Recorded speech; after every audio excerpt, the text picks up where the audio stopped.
거룩하신 아버지 하나님, 교부들을 통하여 또 삶의 지혜를 배우는 10번째 시간을 맞이합니다. 하나님, 가이사랴의 유세비우스에 대하여 함께 공부할 때 저희에게 지혜를 허락하여 주시고 또 삶의 지혜와 더불어 신앙의 지혜도 얻게 하여 주시옵소서. 오늘 모든 시종을 주님께 의탁합니다. 우리 모든 남선교회 회원들과 또 이곳에 함께한 모든 분들에게 하나님의 크신 은총을 더 입혀 주시옵소서. 우리 주 예수 그리스도의 이름으로 기도드립니다. 아멘. 헤로도토스가 역사의 아버지라면 가이사랴의 감독 유세비우스는 교회사의 아버지라 불릴 정도로 고대의 가장 중요한 교회 사가였습니다.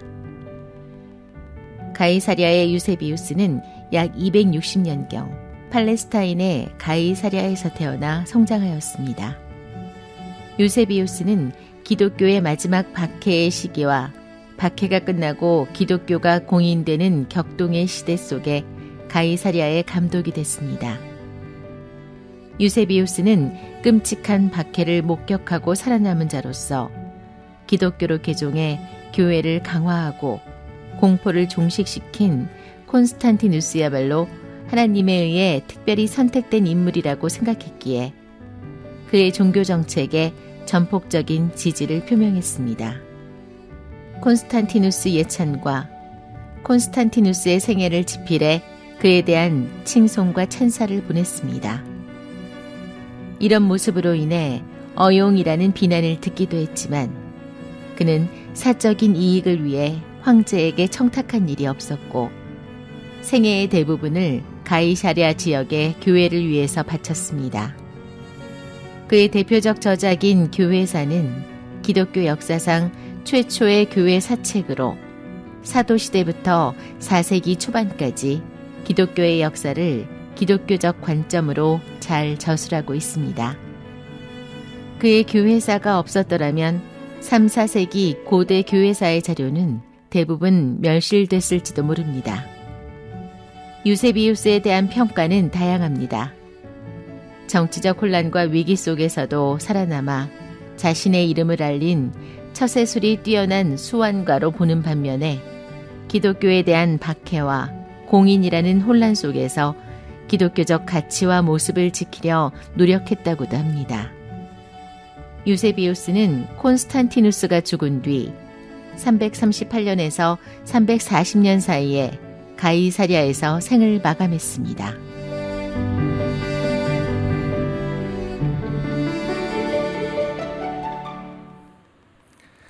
지난 시간에 우리 박경수 교수님과 더불어서 오리게네스에 대해서 공부하셨죠. 아마 뜻깊은 시간이 되셨을 거라고 생각합니다. 특별히 우리 박경수 교수님은 교회사 학자로서 또 특별한 또 많은 지식들과 또 지혜를 갖고 계셔서 오리게네스에 대한 그 공부가 아마 여러분에게 큰 도움이 되셨을 거라고 그렇게 생각합니다. 오늘은 가이사랴의 유세비우스에 대해서 함께 또 다루면서 또 배우도록 하겠습니다. 오늘부터는 니케아 공의회 이후의 교부들에 대해서 다루려고 합니다. 니케아 공의회라고 하는 그것은 아마 여러분께서 많이 들어보셨을 것 같은데요. 기독교 교리를 이제 완성시켜가는 과정에서 특별히 삼위일체론을 완성시켜가는 과정에서 있었던 두 번의 공의회가 있었습니다. 그것이 첫 번째가 니케아 공의회이고요. 두 번째는 콘스탄티노플 공의회입니다. 어떤 분들은 이것을 합해서 또 이렇게 부르기도 합니다. 니케아 공의회는 325년에 있었고 그리고 또 콘스탄티노플 공의회는 381년에 있었습니다. 니케아 공의회는 콘스탄티누스 황제에 의해서 소집이 되었고요. 또 그 공의회는 데오도시우스 황제에 의해서 소집이 된 그런 회의입니다. 이 회의를 통해서 이제 삼위일체론, 또 특별히 기독교 교리들이 이제 좀 정리가 되는 그런 과정을 거치게 되는데, 이렇게 기독교 교리가 이렇게 정리가 될 수 있었던 데에는 기독교 공인, 그러니까 로마 정부가, 로마라는 이 나라가 이제 기독교를 박해하는 국가가 아닌 기독교를 공인하고 이제 기독교를 장려하는 그런 국가가 되면서 이 황제로부터 후원을 받으면서 이와 같은 또 교리들이 또 만들어지고 보다 더 분명하게 정리되는 과정이 있었다고 할 수 있겠습니다. 기독교가 공인된 우리 연도를 대부분 많은 분들이 알고 계십니다. 313년이죠. 콘스탄틴 황제가 기독교를 일단 공인했습니다. 기독교를 인정하는 그런 일을 했고, 그리고 나서 기독교의 어떤 그 신앙을 가지고 전쟁에 임하면서 승리를 하면서 이제 기독교를 이제 그 공인할 뿐만 아니라 기독교에 귀의하는 이제 그런 일들이 있었고, 마지막으로 데오도시우스 황제 때 392년이죠. 392년에 기독교가 국교로 이제 확정이 되었습니다.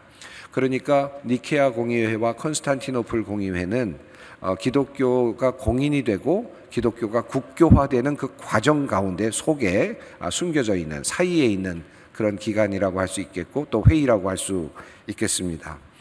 니케아 공의회가 중요한 이유는, 또 니케아 공의회 이후의 교부들이 중요한 이유는 기독교가 공인된 다음이기 때문에 박해 시대를 넘어선 상태입니다.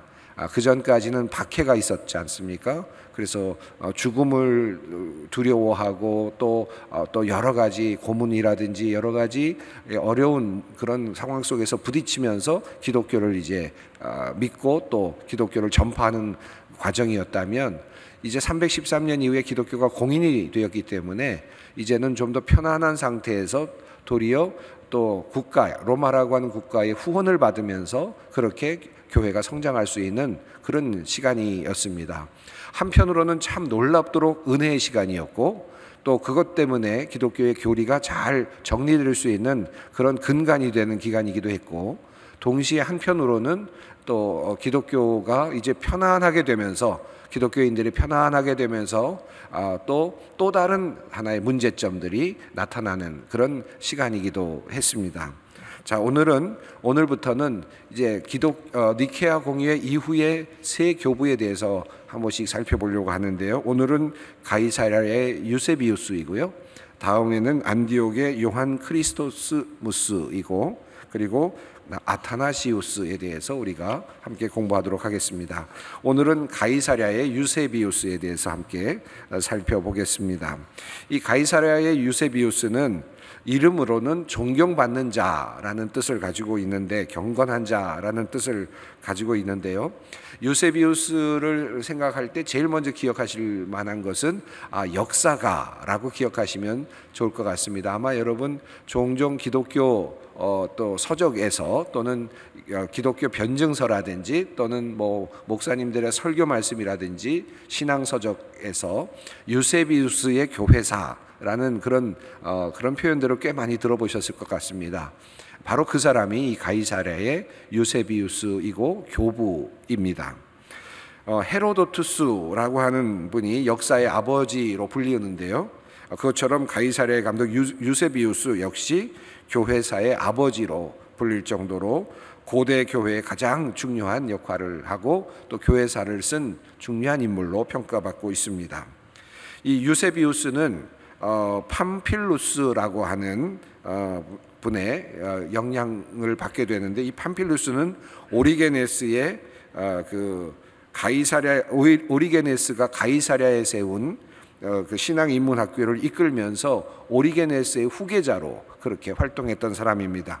근데 유세비우스는 이 팜필루스의 또 아들이다고 할 정도로, 내가 팜필루스의 아들이라고 할 정도로 팜필루스의 계승자였습니다. 그러니까 계보로 따진다면 오리게네스, 팜필루스, 그리고 이제 이 유세비우스로 이렇게 이어지는 계보가 있다고 할 수 있겠죠.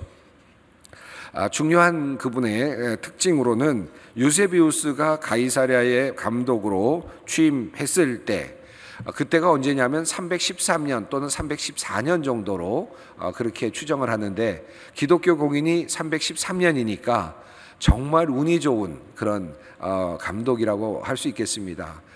세상적으로 보면 그렇죠. 박해 시대가 끝나면서 감독에 오른 사람이니까 얼마나 행복합니까? 이제 뭐 고난도 없고 또 더 이상 어떤 죽음에 대한 위협도 없는 상태에서 국가적인 어떤 하나의 후원을 받으면서 감독의 직을 수행할 수 있었기에 얼마나 좋았을까. 그렇게 세상적으로 보면 그렇게 생각이 될 수 있는 그런 분입니다. 이제 기독교 박해는 끝이 났습니다. 그런데 이제 기독교 박해가 끝나자마자 사실은 계속되고 있었던 논쟁이었습니다만은 이제 논쟁이 이제 시작이 되는데, 삼위일체론과 관련된 논쟁이 이제 시작이 되었어요. 318년에 이제부터 시작이 되는데, 318년에 알렉산드리아라고 하는 곳에서 이제 그 하나님에 대한, 예수 그리스도에 대한 이 그 신성과 인성에 대한 이 문제들이 이제 논의되면서 삼위일체론에 대한 그 주장들이 나오기 시작을 했습니다. 이 알렉산드리아 쪽에서는 예수 그리스도의 신성 부분을 좀 더 강조하는 쪽이었고요. 안디옥 쪽이라든지 예루살렘 쪽은 예수님의 인성을 보다 강조하는 그런 편이었습니다. 그래서 이 예루살렘 안디옥 쪽에서는 예수님께서 인간의 몸을 입고 오셨다라는 쪽에 더 관심이 있다면, 알렉산드리아와 이쪽 지역에서는 예수님께서 그리스 문명에서도 나타나는 것처럼 인간이 육신을 입고 오셨다는 것 자체가 저급한 것으로 이해하다 보니까 신성을 더 강조하는 그런 쪽으로 발전하게 되면서, 이 알렉산드리아에서 아리우스가 이제 오직 하나님만이 홀로 영원하시며 홀로 시작이 없으시며 홀로 변함이 없으신 분이다라고 주장하면서, 아들은 비록 시간 이전에 그리고 만물보다 먼저 지어지긴 했지만 여전히 무로부터 출생된 피조물이다라고 그렇게 주장을 하면서, 출생되지 않은 하나님과 출생한 하나님의 아들은 다르다라고 하는 주장을 아리우스가 하기 시작합니다. 다시 말하면 예수 그리스도의 신성 부분이 약화된 그런 주장을 하면서, 예수님이 과연 하나님이신가라고 하는 문제에 대한 이제 그런 논쟁들이 시작이 됩니다. 삼위일체론의 논쟁이 시작이 된 것이죠. 이 유세비우스는 처음에는 이 아리우스의 주장을 그대로 받아들이면서 또 주장했던 그런 사람이기도 합니다. 그러나 황제 그 콘스탄틴이 이제 기독교를 공인한 후에 또 아주 지근거리에서 콘스탄틴을 이제 모시게 됩니다. 그러면서 통합을 하려고 아리우스와 또 이 아리우스가 주장하는 주장과 또 아타나시우스가 후에 주장하는 주장을 통합해 보려고 많은 노력을 하는 그런 사람이 되기도 합니다. 그 303년에 가장 큰 그 기독교의 박해가 있었다고 하죠. 디오클레티아누스 로마 황제에 의해서 있었던 그 박해가 가장 잔인하고 힘든 그런 박해로 그렇게 기록이 되어 있는데, 이 유세비우스는 바로 그 박해를 보았던 사람입니다. 그 보고 나서 313년 10년 후에 콘스탄틴이 기독교를 공인하는 것을 또 본 사람입니다. 얼마나 극적인 변화가 있었겠습니까? 심지어는 자기 자신이 그렇게도 따랐던 팜필루스가 옥에 투옥돼서 순교하는 장면까지 보았던 사람입니다. 그런데 콘스탄틴에 의해서 이제 완전히 상황이 바뀌게 된 것을 보면서 그가 극적인 어떤 변화를 경험한 사람이 되었죠. 그래서 그의 글을 보면, 그의 교회사를 보면 그 로마 시대에 그렇게 박해를 받던 장면들이 잘 묘사되어 있고요. 또 콘스탄틴에 대한 그런 뭐라 그럴까요? 칭송이 이렇게 잘 소개되어 있습니다. 한번 여러분 이 문장을 한번 같이 읽어보면 좋겠습니다. 훌륭한 그리스도의 순교자들의 이름을 밝히거나 그들이 겪은 다양한 고문들을 묘사할 필요는 없을 것이다. 아라비아에서는 도끼로 죽임을 당했고 갑바도기아에서는 사지를 찢겨 죽임을 당했다. 메소포타미아에서는 형제들의 발을 묶어 거꾸로 들어 올려놓고 밑에서 불을 피워 연기에 질식시켜 죽였다. 또 알렉산드리아에서는 형제들의 코, 눈, 손, 발을 빼낸 뒤 남은 육체를 토막내어 죽였다. 어떤 형제들은 재물에 손을 대기보다는 차라리 자기의 두 팔을 불 속에 밀어 넣으려고 했다. 어떤 형제들은 시련을 겪지 않으려고 원수에게 잡히기 전에 높은 건물에서 투신 자살했다. 그들은 이 불경하는 박해자들의 사악함에 비교할 때 죽음이 더 유익하다고 생각했다. 다음 문장도 함께 읽어보겠습니다. 팜필루스는 우리 시대의 가장 훌륭한 순교자이다. 우르바누스는 먼저 팜필루스의 수사학 및 철학 학문에 관한 지식을 시험해 보았다. 그 뒤에 그에게 제사를 드리라고 강요했다. 그러나 팜필루스는 그의 위협에도 아랑곳하지 않고 제사 드리기를 거부했다. 화가 난 그는 팜필루스에게 매우 괴로운 고통을 주라고 명령했다. 이 잔인하게 그지없는 괴물은 고문독으로 팜필루스의 옆구리를 밭 갈듯이 갈아버렸다. 얼마나 잔혹한 그런 고문들이 있었는지를 설명하고 있는 것이죠. 자, 그런데 이렇게 갑자기 이제 10년이 지나서 그렇게 콘스탄틴이 기독교를 공인하고 나니까 얼마나 놀라웠겠습니까? 그러니까 이 유세비우스는 교회사가의 입장에서 볼 때에도 이것은 하나님께서 주신 선물이다. 하나님의 은혜라고 보았고 하나님께서 이렇게 만들어 주셨다. 하나님의 나라가 도래했다. 라고까지 그렇게 이해할 수밖에 없었겠죠. 아마 여러분도 그런 경험을 했다면 비슷한 그런 주장을 당연히 하셨을 거라고 생각합니다. 유세비우스는 바로 이제 그 일에 이제 전격적으로 협력을 하게 됩니다. 콘스탄티누스가 기독교를 이제 공인하고 되자 그리고 국가 종교로 만들려고 할 때에 그의 종교적인 정책에 적극적으로 협력하게 되죠. 그런데 콘스탄틴도 역시 가이사랴 유세비우스를 아주 아낍니다. 지근거리에 두고 조언을 수시로 구했고요. 식사 자리에 초대해서 자기가 보았던 그 십자가의 환상을 또 설명하기도 했고 또 기독교 깃발도 보여주기도 했습니다. 그래서 이런 이야기들을 잘 또 눈여겨 보았고 들었던 유세비우스는 후에 콘스탄틴에 대한 그 일기를 쓰고 또 그에 대한 연대기를 쓰면서 칭송을 하게 되죠. 그의 그 유세비우스의 글 속에 그 콘스탄틴이 보았다고 하는 그 환상에 대한 내용이 있습니다. 여러 환상들로 이렇게 잘못 전해지고 있는 것들도 있어서 아마도 이 유세비우스의 요 내용이 가장 정확한 콘스탄틴의 그 회심 장면이 아닐까 생각이 드는데 한번 같이 읽어보면 좋겠습니다. 막센티우스와의 전투를 앞두고 있던 콘스탄티누스 황제와 군대는 하늘에서 빛나는 십자가의 형상과 함께 이것으로 승리하리라는 문구를 목격하였다. 그 의미를 고민하던 중에 그는 그날 저녁 꿈속에서 십자가의 형상을 들고 나타난 그리스도로부터 이것을 사용하여 적의 공격을 방어하라는 예언을 받는다. 그리하여 그는 십자가의 형태를 본 딴 군기를 제작하도록 명령하였고 그 군기 위에는 그리스도의 의미를 지닌 모노그램, 즉 키와 또 로의 합일 문자를 새기도록 했다. 이후 전투에서 승리한 그는 앞으로 기독교에 헌신할 것을 결심하였고 이러한 경험을 고백하였다. 여러분 그 그림을 한번 보시면 좋겠는데요. 바티칸 미술관에 콘스탄티누스의 방이 있는데 그곳에 있는 비전 오브 크로스라고 하는 그런 그림의 장면입니다. 지금 유세비우스가 지금 증언하고 있는 내용을 거의 그대로 이제 그렇게 그림으로 그려 놓은 것이라고 할 수 있겠죠. 여러분 그 키와 로라고 하는 그것을 지금 그런 단어가 나왔는데 크리스토스라고 하는 그리스도라고 하는 헬라어 단어의 앞자와 중간에 있는 바로 뒤에 있는 크리스토스의 첫 글자와 두 번째 글자를 딴 것입니다. 그 동전에도 그려져 있는 것을 볼 수 있는데요. 여러분 오른편에 그 깃발 같은 것이 있고 그 위쪽에 PX처럼 되어 있죠. PX라고 되어 있는 것처럼 보이는 그것이 바로 키와 로입니다. 조금 더 그 그림을 보면 이렇게 되어 있는 거죠.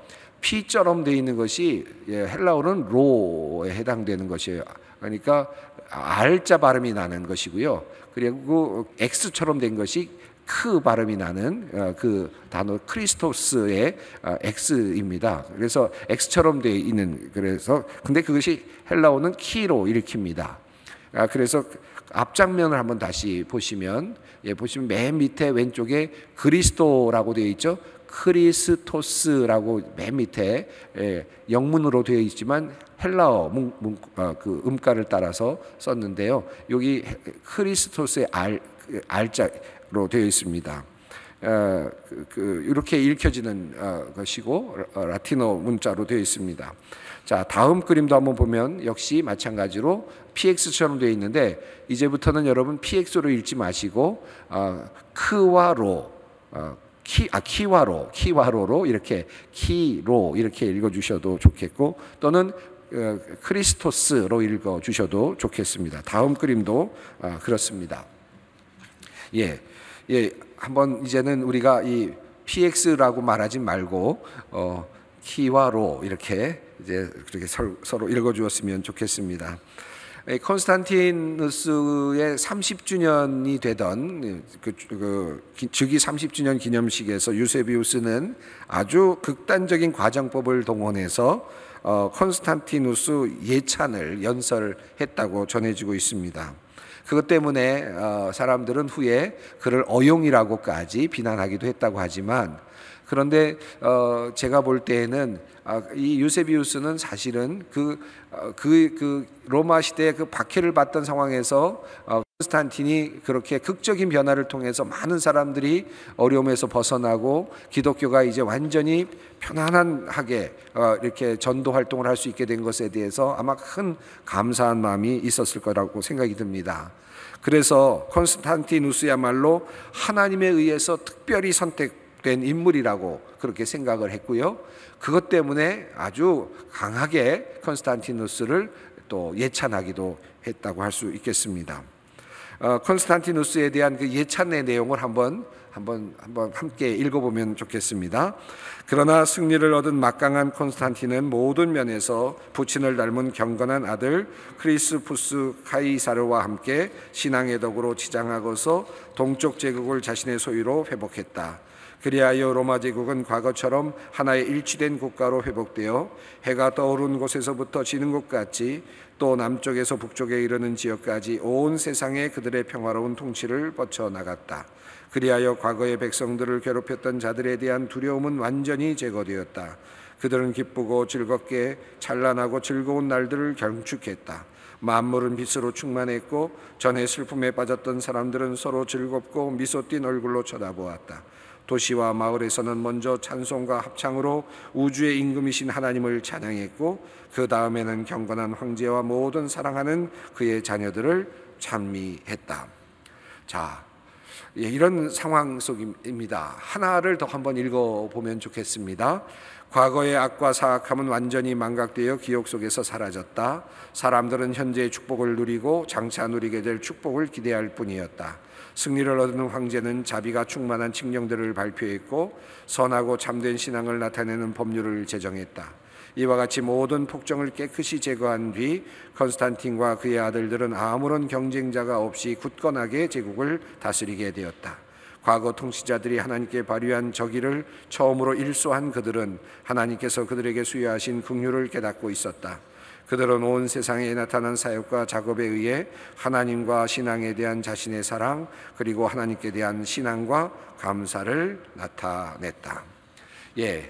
얼마나 멋진 일입니까? 마치 하나님의 나라가 이루어진 것 같은 느낌이 들지 않았을까요? 대제국이 기독교를 공인하고 이제 모든 사람들이 기독교인이 되게 되는 그와 같은 나라가 도래했으니, 정말 예수님께서 말씀하셨던 하나님의 나라가 도래했구나라는 생각이 들지 않았겠습니까? 그런 면에서 보면 유세비우스는 마치 이제 하나님의 나라가 왔다라고 하는 확신을 갖고 있는 것 같습니다. 그 도구로 콘스탄티누스가 지금 우리에게 주어졌다라고 생각을 할 정도였죠.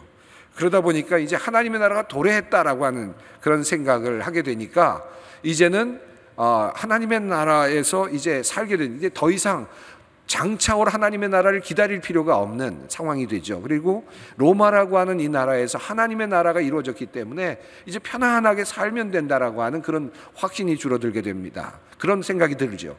그러다 보니까 장차 올 하나님의 나라에 대한 이제 그 소망이 사라지는 거죠.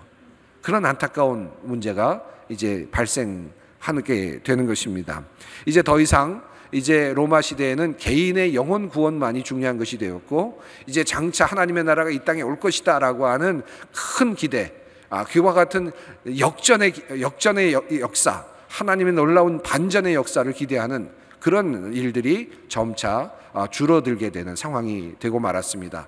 상황은 아주 좋아졌지만, 그러나 기독교 신앙의 근간이 되는 정말 하나님의 나라가 이 세상을 뚫고 들어오는 그와 같은 신앙이 약화되는 그런 안타까운 또 문제도 생겨나게 되었습니다.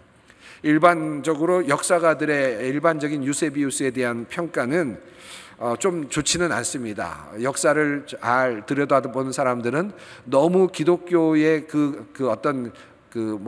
기독교를 유리하게 평가하는 자료들만을 가지고 이 역사를 나열했다라고 그렇게 폄하하는 사람들도 상당히 많이 있습니다. 또 컨스탄티누스에게 너무나도 아부했던 그런 기민한 하나의 그런 정치적인 선전주의자다라고까지 폄하하는 분들도 있습니다. 하지만 그럼에도 불구하고 저는 유세비우스의 그의 인간적인 경험을 통해서 볼 때 충분히 콘스탄틴을 그렇게 이해할 수 있었겠다라고 너그럽게 생각이 듭니다. 그리고 그가 중요하게 다룬 것은 그런 과정 속에서 기독교의 역사를 잘 정리해 놓았다라고 하는 것입니다.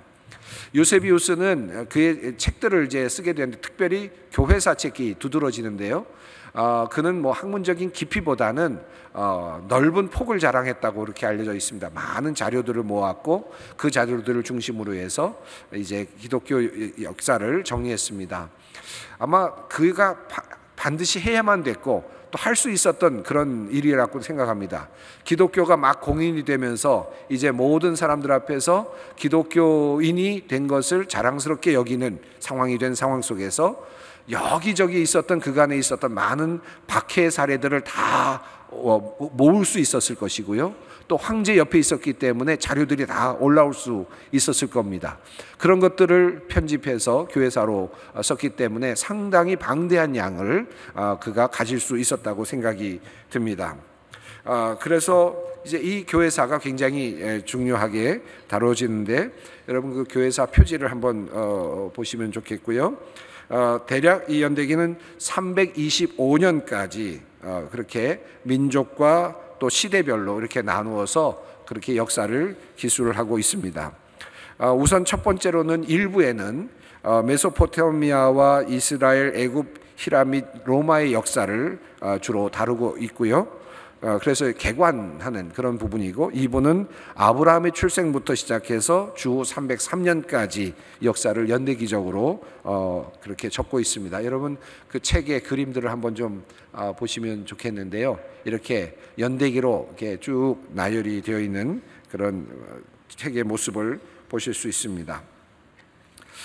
글쎄, 유세비우스가 남긴 영향이라고 한다면 아마 교회사의 그 방대한 자료들, 특별히 그 박해 시대에 그 많은 그리스도인들이 어떻게 박해를 당했고 어떻게 죽어갔는지를 많이 수집해서 그 사례들을 잘 나열하고 있다는 것, 이런 것들이 굉장히 중요한 하나의 자료일 거라고 생각하고요.